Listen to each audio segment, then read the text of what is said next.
Heading डालिए quantum numbers. इस chapter की सबसे इंपॉर्टेंट चीज है क्वांटम नंबर। देखिए श्रोडिंगर की बात आपने अभी अभी करी। श्रोडिंगर क्या कहता है कि क्वांटम मैकेनिकल मॉडल श्रोडिंगर ने आपको दिया। क्वांटम मैकेनिकल मॉडल के नाम पर श्रोडिंगर ने जो लंबी सी इक्वेशन दी थी उसको सॉल्व करोगे तो आपको यह पता लग जाएगा कि इलेक्ट्रॉन कहां मिलता है। और इलेक्ट्रॉन का यूं कहें कि उसने एड्रेस आपको बता दिया। अब किसी भी चीज का एड्रेस कैसे बताया जाता है? आपने अपना पिन कोड सुना है कभी? कितना होता है? 110059 कुछ भी हो जैसे। तो इसमें 11 क्या बताता है? दिल्ली। तो बेसिकली आपसे पूछूं तो आप इंडिया में हैं, इंडिया में भी कहां पर है? दिल्ली में भी कहां पर? उत्तम नगर में भी कहां पर? और आप अगर मेरे घर के एड्रेस की बात करो तो उसमें भी मेरे पास 1 2 3 4 रूम है। उस 4 रूम में आप कहां पर हो? जब ये सारी लोकेशन आपको पता लग जाएगी तो आप एग्जैक्टली अपने आप को पोजीशन कर सकते हैं कि मैं यहां हूं।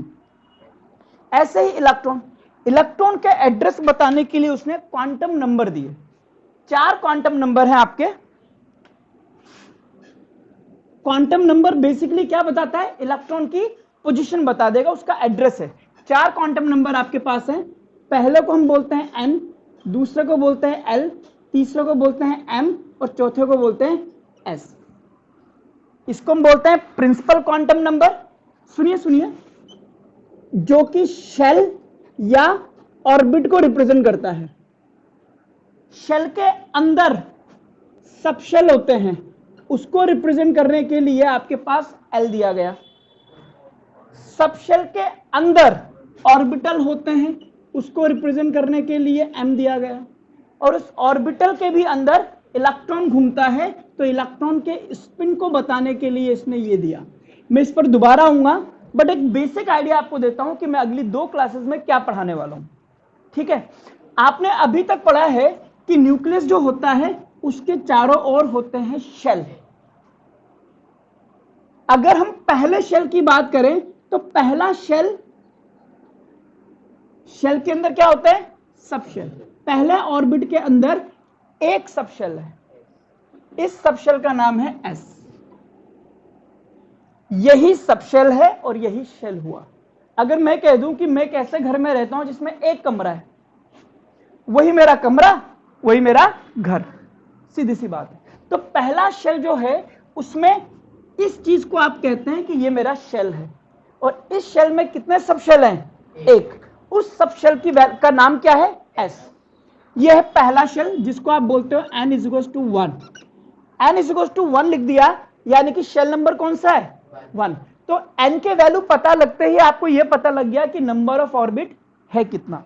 लेकिन मैं सेकंड शेल की बात करूंगा, यानी कि n = 2 की बात करूंगा, तो ये सब शेल, सॉरी, इस शेल में 2 सब शेल होते हैं, एक S और दूसरा P।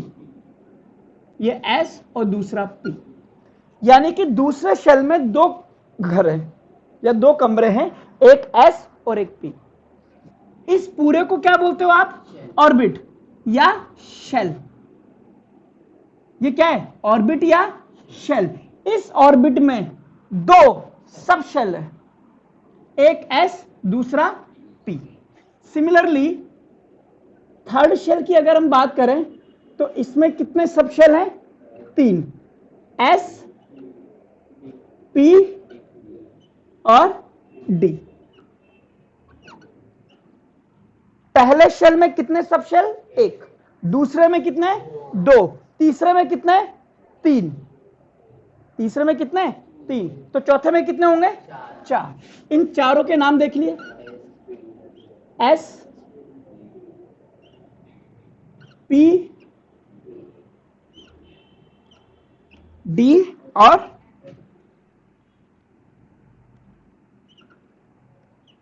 F। यह है चौथे शेल की बात। अगर हम बात करें कि पांचवा शेल, पांचवें शेल में कितने कमरे होंगे? 5। एक है आपके पास S, एक है आपके पास में P, एक है आपके पास में डी और एक है आपके पास में एफ और एक है आपके पास में जी। इस जी की जरूरत अभी तक आपको नहीं पड़ी है। जितने भी एलिमेंट 120 एलिमेंट जो खोजे गए हैं वो यहीं तक आकर के सारे कंप्लीट हो जाते हैं, इसकी जरूरत नहीं पड़ी। बट अगर हुआ कोई तो उसके लिए सबशेल दिया गया जी।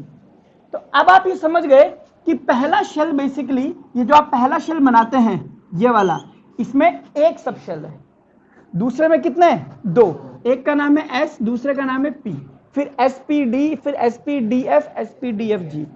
अब पहला शेल जो है इसमें क्या है एस, दूसरे में क्या है एस और पी, तीसरे में क्या है एस पी डी, चौथे में क्या है एस पी डी एफ। यही है ये जो एस है। अब इसको कैसे आइडेंटिफाई करोगे, तो इसको हम लिख देते हैं 1s। 1s का मतलब पहले शेल का एस सबशेल, इसको लिख देते हैं हम 2s, ये 2p, ये दूसरे वाले का है 3s, 3p, 3d, 4s, 4p, 4d, 4s। Clear है? तो हमें ये तो पता लग गया कि आपका दिल्ली में ये कमरा है ना। एक शेल में एक से ज्यादा सबशेल हो सकते हैं, कोई दिक्कत इसमें। अब इस सबशेल में इलेक्ट्रॉन रहता है, इस सबशेल के अंदर भी ऑर्बिटल होते हैं। एक घर है, घर के अंदर कमरा, और कमरे के अंदर भी ड्रॉर्स बने हुए हैं, दराजे बनी हुई, अलमीरा बना हुआ है। तो पहले वाले में एक ही अलमीरा है, इसी में इलेक्ट्रॉन मिलेगा, इसको हम बोलते हैं ऑर्बिटल। क्या बोलते हैं ऑर्बिटल। शेल के अंदर क्या होता है सबशेल। ये सबशेल के नाम कौन से हैं एस, पी, डी और एफ। इस सबशेल के अंदर भी छोटे छोटे बॉक्सेस हैं जिनको हम क्या बोल रहे हैं ऑर्बिटल। आइए, तो इसमें एक सबशेल है, इसमें भी कितना मिलेगा एस, एक, इसी के अंदर इलेक्ट्रॉन रहेगा। इसीलिए श्रोडिंगर ने जब साई स्क्वायर की वैल्यू निकाली थी, वो कहा था कि साई स्क्वायर क्या बताता है, probability of finding the electron. उसकी वैल्यू मैक्सिमम किसके लिए आती है ऑर्बिटल के लिए। क्यों? क्योंकि probability of finding an electron is maximum for orbital. दूसरे वाले शेल में 3 बॉक्स हैं, यानी कि 3 ऑर्बिटल होते हैं, 3 अलमीरा है। तो इसमें भी कितने मिलेंगे 3। डी वाले में कितने मिलेंगे, एक ऑर्बिटल, 3 ऑर्बिटल, 5 ऑर्बिटल। तो 1, 3, 5,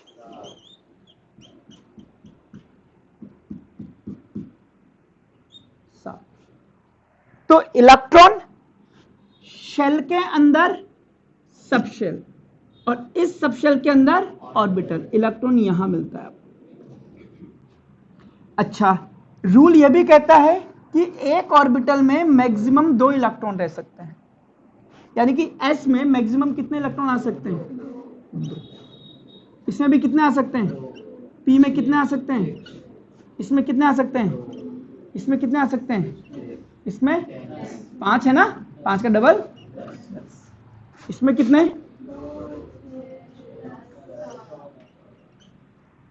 तो ये है शेल, सबशेल, सबशेल के अंदर ऑर्बिटल, और ऑर्बिटल के अंदर मैक्सिमम कितने इलेक्ट्रॉन भरे जा सकते।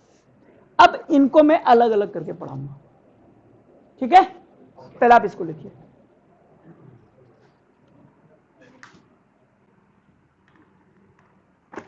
क्या पढ़ाया कि न्यूक्लियस के चारों ओर जो शेल होते हैं, ये शेल भी सबशेल से मिलकर के बनते हैं। पहला शेल एक ही सबशेल से मिलकर के बनता है, दूसरे वाले में 2 सबशेल हैं, तीसरे वाले में 3 हैं, चौथे वाले में 4 हैं, और 5वें वाले में 5। और इस सबशेल के अंदर भी क्या है ऑर्बिटल। जैसे पी में 3 ऑर्बिटल, डी में 5 ऑर्बिटल, एफ में। क्लियर? इनके नाम देखिए, पहले का है तो 1s, दूसरे का है तो 2s, 2p, तीसरे का है 3s 3p, और ऊपर मैंने लिखे हैं that is the maximum number of electron that can be filled. कोई दिक्कत इसमें? हेडिंग लीजिए, पहले हम इसको अलग से पढ़ते हैं। लिखिए principal quantum number. Principal spelling देखना इसकी, प्रिंसिपल की क्या होती है? क्वांटम नंबर n क्या बताता है? पहला नंबर ऑफ शेल बताता है। अगर n की वैल्यू 1 है तो फर्स्ट शेल, 2 है तो सेकंड शेल, 3 है तो m, 4 है तो n and so on. Easy है। ये क्या बताता है? Total number of electron. Total number of electron in a shell, इसका फॉर्मूला होता है 2n²। मैं कभी याद नहीं करता। फॉर एग्जाम्पल अगर हम बोले फर्स्ट शेल में टोटल कितने इलेक्ट्रॉन होंगे, तो टोटल इलेक्ट्रॉन शेल फॉर्मूला है 2n²। फर्स्ट शेल की बात करें तो 2 × 1 का स्क्वायर, यानी कि 2 इलेक्ट्रॉन मिलते हैं फर्स्ट शेल में। Second shell maximum, second shell में 2 × 2 का स्क्वायर, यानी कि 8 मिलते हैं। थर्ड शेल में 2 × 3 का स्क्वायर 18। फोर्थ शेल में 32, 50,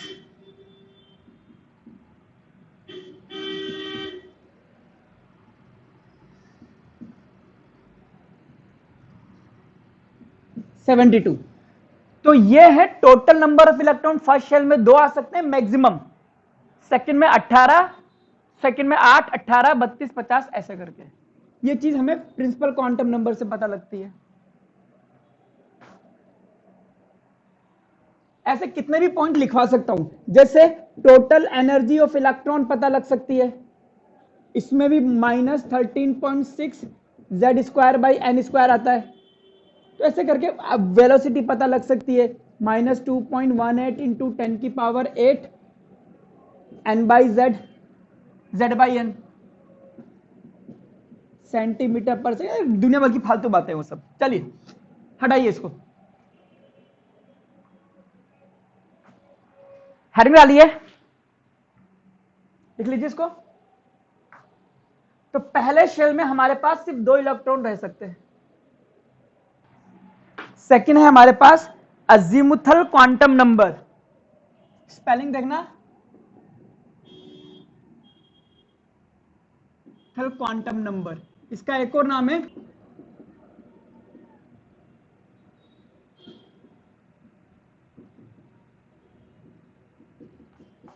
इसको हम बताते हैं एल से। क्या रिप्रेजेंट करता है?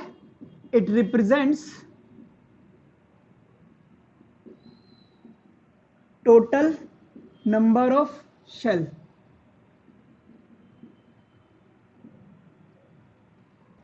अगर n की वैल्यू 1 है, 2 है, 3 है, 4 है, 5 है, तो l की वैल्यू दी जाती है, मैं याद नहीं करता इसलिए मुझे याद भी नहीं रहता, 0 to n-1। मैं बताऊंगा मैं क्या याद रखता हूं, समझना। हाँ, l की वैल्यू फर्स्ट शेल के लिए दे सकते हो आप 0, क्योंकि n की वैल्यू 1 रखोगे तो l कितना आ गया? 0 to n की वैल्यू 1 लिखिए, 1 - 1 दैट इज 0 ही आया। 2 के लिए इसकी वैल्यू होगी 0 to 2 - 1, यानी कि 0 to 1, यानी कि 0 और 1, ऐसे समझिए। पहला, दूसरा, तीसरा। अगर n की वैल्यू 3 रख दूं तो l की वैल्यू 0 to 3 - 1, यानी कि 0 से 2, यानी कि 0, 1, 2। बाद में ये सब समरी कराऊंगा तो ये और क्लियर हो जाएगा। इसके लिए क्या करूंगा? चौथे के लिए l की वैल्यू 0 to 4 - 1, 0 to 3, यानी कि 0, 1, 2, 3। इसके लिए 0, 1 2 3 4। एल की वैल्यू 0 से n-1, तो 0 तो आना ही आना है सब में। n-1, एक में से एक गया तो 0 ही बचा, तो 0 ही। 2 में से एक गया तो 2, 1, तो 0 से 1 हो गया। ये पहले के लिए, ये दूसरे के लिए, ये तीसरे के लिए, ये चौथे शेल के लिए। वैल्यू निकालनी सिखाइए, बोलो वैल्यू तो निकल जाएगी ना। सुनिए अब क्या मतलब निकला इसका। अगला बॉक्स देखिए, मुझे बताइए जब n की वैल्यू पहली थी, यानी कि फर्स्ट शेल की बात कर रहे थे आप, फर्स्ट शेल के लिए l की कितनी वैल्यू है? n इज इक्वल टू 1, यानी कि फर्स्ट शेल के लिए l की कितनी वैल्यू है? नंबर ऑफ वैल्यूज कितनी है? नहीं, नंबर ऑफ वैल्यू है 1 और वैल्यू क्या है? 0। Number of values is equal to number of subshell. अगर एक के लिए l की वैल्यू 1 आई है, यानी कि उसमें एक सबशेल मिलेगा। यहां पर सेकंड के लिए 2 वैल्यूज हैं, 0 और 1, यानी कि यहां पर 2 सबशेल मिलेंगे। तीसरे के लिए 3 वैल्यूज हैं, इसलिए 3 सबशेल मिलेंगे। चौथे के लिए 4 वैल्यूज हैं, इसलिए 4 सबशेल मिलेंगे।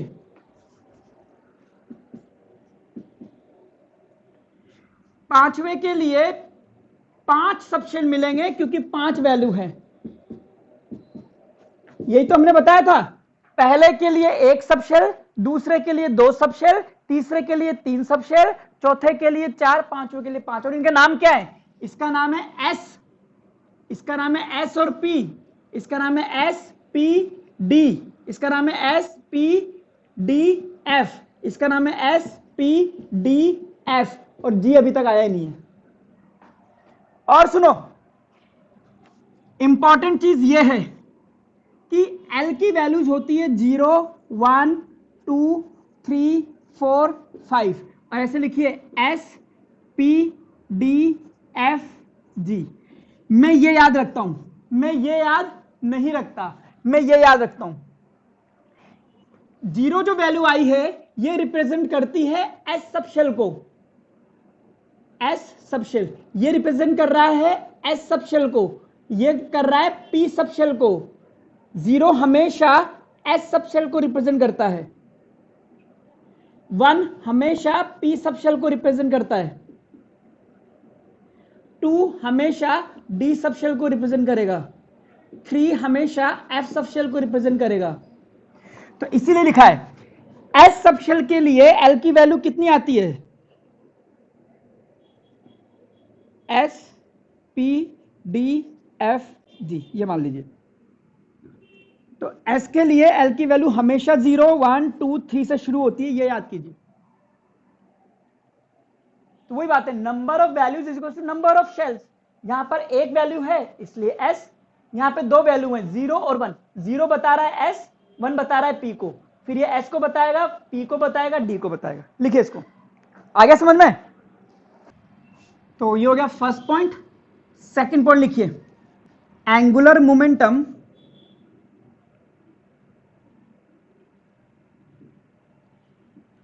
Of electron is given by, ये फॉर्मूला होता है angular momentum, L into L plus 1 H upon 2 पाई। मतलब अगर कोई इलेक्ट्रॉन P सबशेल में है, आपसे बोले इस P सबशेल के लिए एंगुलर मोमेंटम निकालो, तो ठीक है, P के लिए L की वैल्यू मुझे पता लग गई 1 होती है, तो L into L plus 1 H upon 2 पाई, तो L की वैल्यू 1 रख दूंगा, 1 प्लस 1 2, तो √2 H upon 2 pi will be my answer. हालांकि मैंने ऐसे क्वेश्चन कभी आते नहीं देखे। ठीक है, तीसरी चीज लिखिए, energy order of subshell. S की एनर्जी P से कम होती है, P की D से कम, F की सबसे कम, सबसे ज्यादा। तो सबसे ज्यादा एनर्जी किसी भी शेल में F सबशेल की होती है, उसके बाद डी की, उसके बाद पी की, उसके बाद एस की।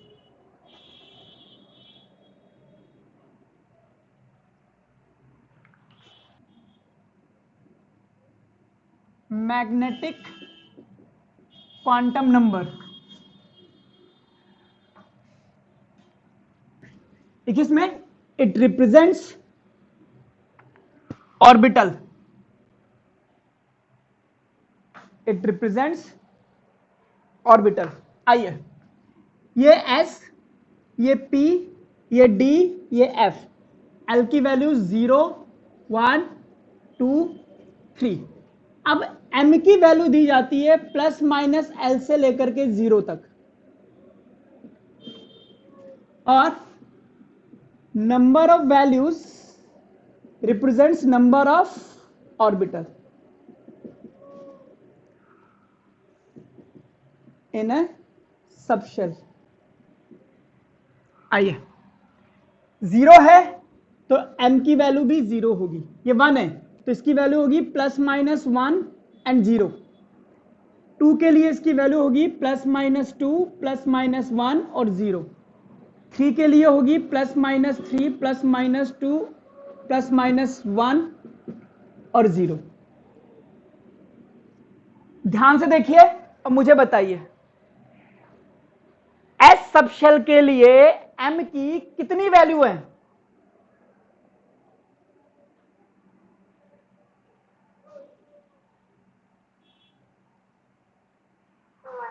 1 वैल्यू है,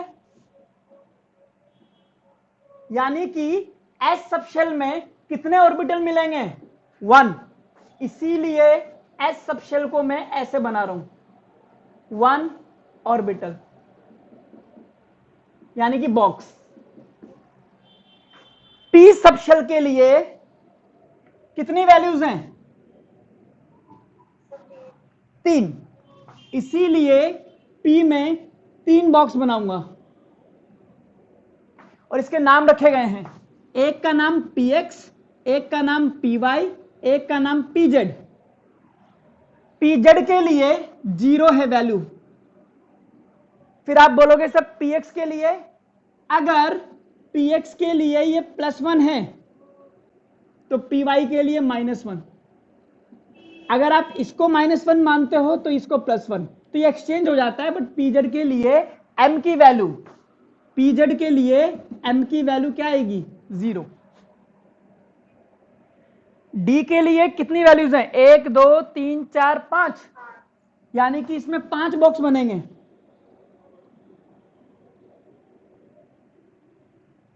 इसमें 5 ऑर्बिटल है। 0, अच्छा इनके नाम सुनिए, dxy, dyz, dzx, dx² y² और dz²। इन 5 वैल्यू में से ये dz इसकी वैल्यू है 0, ये फिक्स है।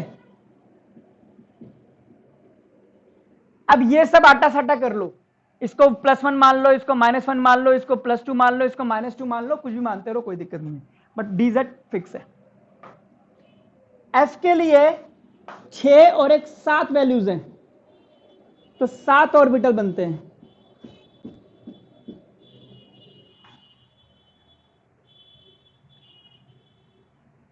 और इनमें f के नाम ही नहीं दिए गए, तो कॉम्प्लेक्स स्ट्रक्चर्स मानते हैं, इसलिए f में कोई नाम नहीं दिया गया है। चलिए अगला लिखिए, चौथा, स्पिन क्वांटम नंबर। कहते हैं कि ऑर्बिटल में, जैसे s वाला मान लो, ऑर्बिटल के अंदर इलेक्ट्रॉन होता है और इलेक्ट्रॉन इस ऑर्बिटल में घूमता है। सपोज करो एक घूम रहा है क्लॉकवाइज और एक इलेक्ट्रॉन घूम रहा है एंटी क्लॉकवाइज। ऐसा कहा जाता है, पाउलीज एक्सक्लूजन प्रिंसिपल है, आगे पढ़ेंगे, कि एक ऑर्बिटल में मैक्सिमम 2 इलेक्ट्रॉन रहते हैं और इलेक्ट्रॉन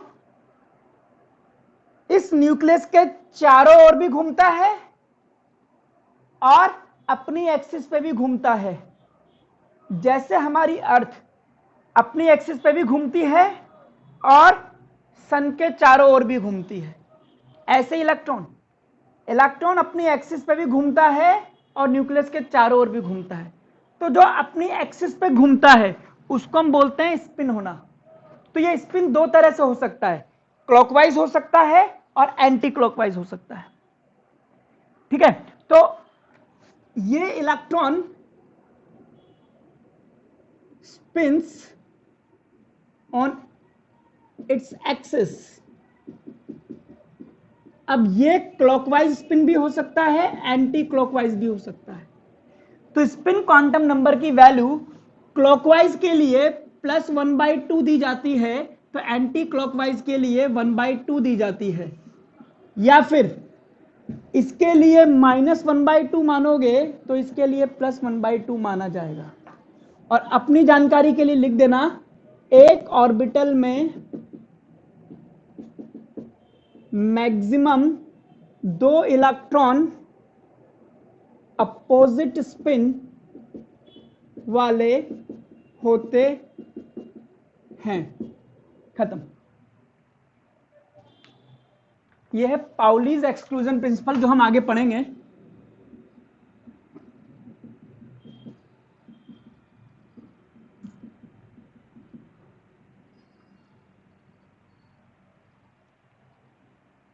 चलिए, जो हमने आज की क्लास में पढ़ा है उसको एक बार मैं थोड़ा अलग तरीके से रिवाइज कराता हूं, ताकि आप समराइज कर पाएं कि क्या पढ़ाया है आज। आइए, बहुत ध्यान से देखना, पलक भी मत झपकाना, एक एक करके एक एक पॉइंट क्लियर करके चलते हैं। हमें पता है कि शेल के अंदर सब शेल होता है। अगर आपका पहला शेल है तो एक सब शेल मिलता है जिसको आप एस कहते हैं। अगर दूसरा है तो 2 सब शेल मिलते हैं, जिसको आप एस और पी नाम देते हैं। तीसरा है तो 3 सब शेल मिलते हैं जिसको आप एस पी डी कहते हैं। चौथा है तो 4 सब शेल मिलेंगे जिसको आप एस पी डी और एफ कहेंगे।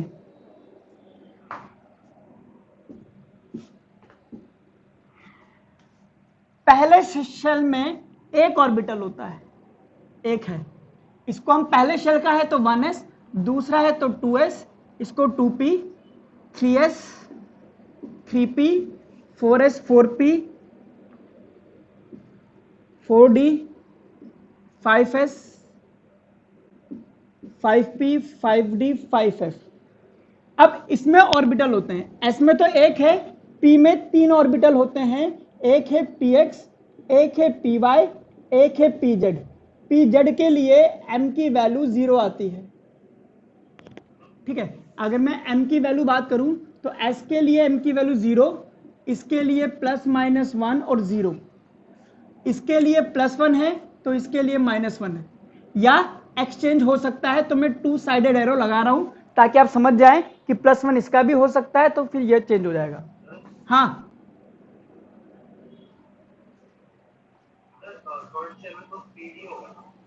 SPD क्या? हाँ सॉरी 3D। आइए, हाँ हाँ, एस पी में 3, अब ये 4 से क्या, सॉरी मैंने देखा ही नहीं, वो 5 लगा मुझे। आइए, पी में वही px, py, pz। डी में 5, 1 2 3 4, dxy, dyz, dzx, dx², y²। इसको कई लोग x² - y² पढ़ते हैं, जो कतई बेवकूफ है। माइनस का कोई मतलब नहीं इसमें, ये होता है dz²। तो इसका भी p 3 पार्ट में, इसका 4 पार्ट में, 5 पार्ट में, और इसका 7 पार्ट में।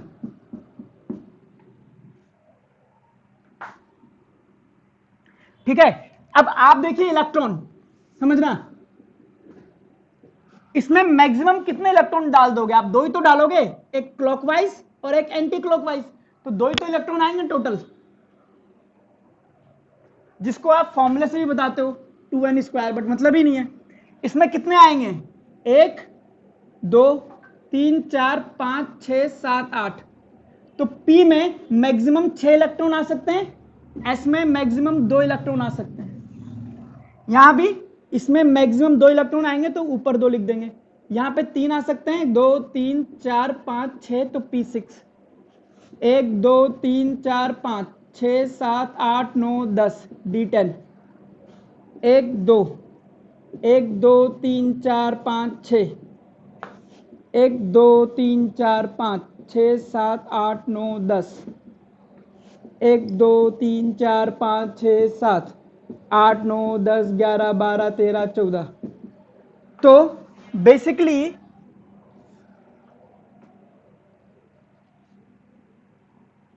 एस के लिए एल की वैल्यू, चलो इसको मैं साइड में लिख दूंगा, S P D F, L की वैल्यू होगी 0 1 2 3। एस के लिए 2 इलेक्ट्रॉन मैक्सिमम, पी में मैक्सिमम 6 इलेक्ट्रॉन, डी में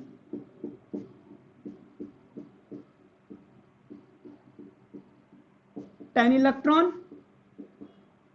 और एफ में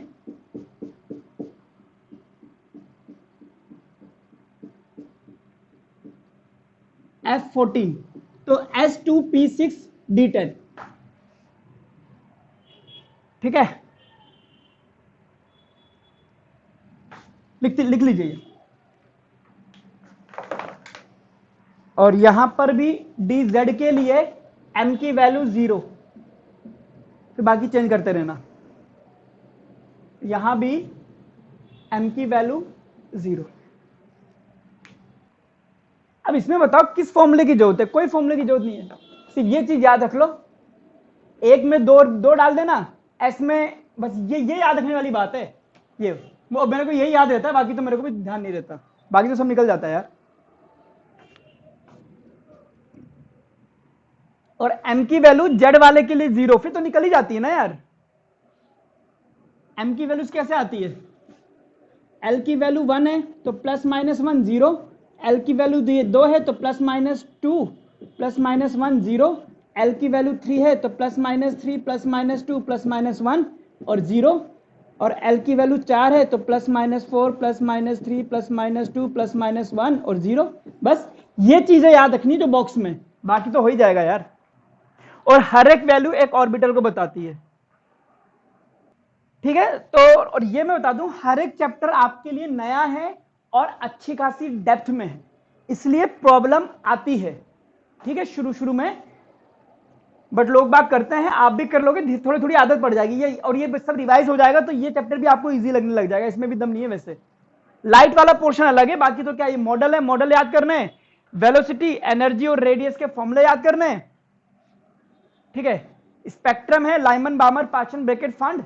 पहले में कूदे तो लाइमन, दूसरे में कूदे तो बामर, तीसरे में कूदे तो पाचन, फिर ब्रैकेट, फिर हम। और बामर वाली दिखती है ये इंफ्रारेड में, बाकी सारी अल्ट्रावायलेट में। क्या ये एक फॉर्मूला है 1/λ RZ square 1/n1 square minus 1/n2 square. एक बार समराइज करोगे ना पूरा पढ़ करके कि क्या क्या है, एक पेज बनाना जब ये चैप्टर खत्म हो जाए, ये चैप्टर खत्म हो जाए तो उसके बाद में एक पेज बनाना और उस पर सारी चीजें लिखना कि पढ़ाया क्या क्या है, फॉर्मुलेज लिखना कौन सा फॉर्मूला है और कब कब यूज होगा। आपको पता लगेगा यार कुछ भी नहीं है, गिनती के 8-10 फॉर्मूले से ज्यादा फॉर्मूला नहीं है, यही तो बात है। बट नया है इससे थोड़ा घबराहट होगी। चलिए मिलते हैं आपसे नेक्स्ट क्लास में।